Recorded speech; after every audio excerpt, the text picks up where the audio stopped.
The first stage in the 4-day workweek journey is to be a 4-day workweek apprentice. Now, many people will move along the process. They'll become a 4-day workweek entrepreneur, but they won't have mastered some of the milestones and the things that need to be mastered to be a good 4-day workweek apprentice. The 4-day workweek apprentice is focused on maximizing your life outside of work without having to change jobs, whether you're an entrepreneur, whether you're an employee. And so when we look at that, it has to do with optimizing your relationships, making the most of your time, your money, and the things you own. And so for each of those areas, the time, relationships, money, and things, there are certain milestones that help you know that you're on the right track. Now, for me, with these milestones, sometimes I'm on top of them, sometimes I'm not. I'm human just like you, but when I do these things, life is so much better. Here are the 10 milestones for mastering optimizing your money. The first, very simply, is having enough income to pay your bills, live within your means, and save 20% of your income monthly. Some people used to say 10%. As interest rates kind of change over time, and the more I talk to people that are really doing well financially, they'll tell me, wait, I've been saving 20%. It's what I used to do when I was younger, kind of got off that train, and I'm getting back on that train.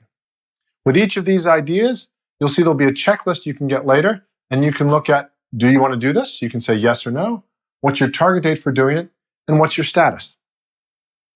Second thing is zero credit card debt.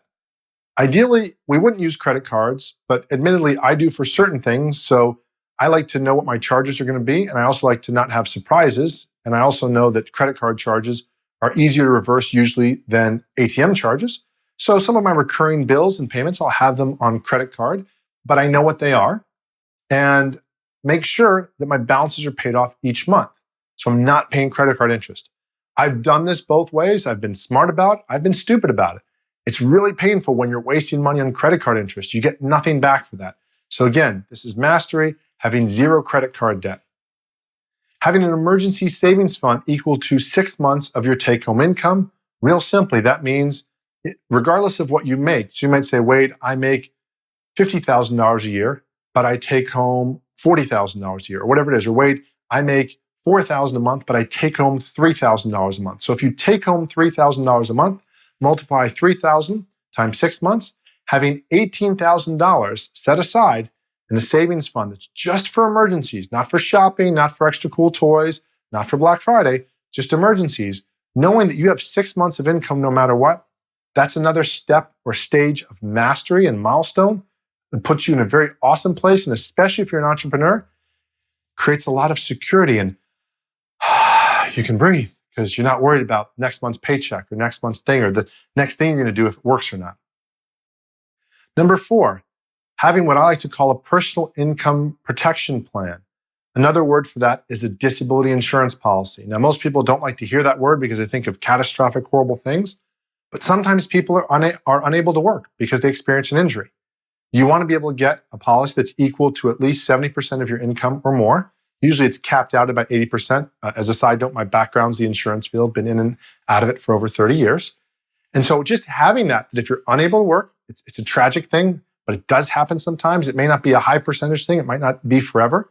Some estimates show that 1 in 3 people at some time in their life will be unable to work for an extended period of time over at least 6 months.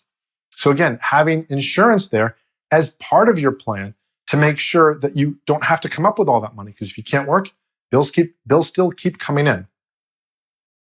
If you have people that are dependent upon you, having a family income protection plan.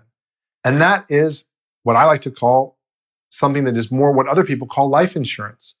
And when you hear people say life insurance, oh my God, all the stereotypes come up and what the character Woody Harrelson from Doc Hollywood want to buy some life insurance. Some insurance, excuse me, I gotta say it right. And there's a lot of things in the insurance world that are done that are kind of shady.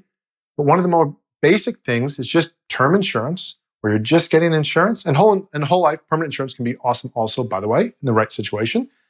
But having term insurance or having insurance where if something happens to you, you said, you know what, I make $30,000 a year, or I make $50,000 a year, and I want my family to have 10 years of my income. So 50,000 times 10 years, I've got $500,000 of income in a life insurance policy if I die too soon. Or if I know my kids are really young and I want my family to have my income for 20 years, Okay, I make $50,000 a year times 20 years. That's $1 million. It sounds like a lot, but if the income's not there and your family needs it, that's a pretty big deal. Knowing you have that taken care of and doing that as not only a father or a mother or provider is a really huge thing. Number 6, having all the debt that you carry, if you carry any at all, at an interest rate under 5%, and having a credit score that's 800 or plus or more. I got to admit, at times when I've not been borrowing money, I said, I don't need to worry about my credit score. It doesn't really matter that much. And then later something would come up and I'd say, oh gosh, I need to get some credit now, or I need to borrow money to buy a car. And all of a sudden now I'm getting higher interest rates because I just neglected to monitor the credit score sites or that sort of stuff, whether it be your bank site or creditkarma.com or one of those. It's something that can be taken care of so easily. It's a little bit of an annoyance, at least for me, but it can make a big difference to you in the interest rates you pay and how you manage things. It's not so much so you can just go buy tons of stuff you can't afford. It's so that when you are investing, that you can get the best rates possible. Having a monthly budget, tracking your expenses with a software, and reviewing that monthly. Yes, it's no longer the 1900s. Use software. It does the math for you. If you don't like doing software, have somebody do the software for you. There's bookkeeping companies, there's other people. Be on top of that. Know your budget, know what your expenses are, and review that on a monthly basis. Number 8, the ability to travel and enjoy life comfortably according to your priorities. Now, that's a milestone because that's one of the reasons we make money. We don't make money because money tastes good or because we can drive around in money. We drive around in a car, not in the money. The money gets things for us. And one of those things is the ability to enjoy life or a lifestyle of a certain way. And again, having enough money to be able to do that and making sure that we're able to enjoy those things when we can. Being able to comfortably give to charitable and educational causes you believe in. And not that you have to do that. It's up to you. Everybody's got their own choice when they do that. But knowing that you're in that powerful position, you say, yeah, I can afford to do that. I've got my emergency savings fund. I've got my family income protection, my personal income protection. Yeah, I've got extra money. I can afford to be abundant and share that. And then finally, building a net worth to afford your educational goals and to be able to retire at the same lifestyle you're currently at or better. Now, asterisk here, if you've listened to any of my work, you probably know I don't think most people really actually want to retire. I don't believe in the overall concept of retirement. It was an idea that was introduced to help the soldiers coming back from war get jobs. So we retired people that were older to make room for the soldiers. If you look at nature, animals don't retire. Turtles don't stop turtling. Dogs don't stop dogging, just being what they're being until they get ready to die. So on one hand, you might say, wait, I'm never going to save for retirement, but we don't know what's coming. Bad things can happen. Or you just might want to say, wait, I want to be in a good enough position where I can afford to retire, which for me, that's the goal.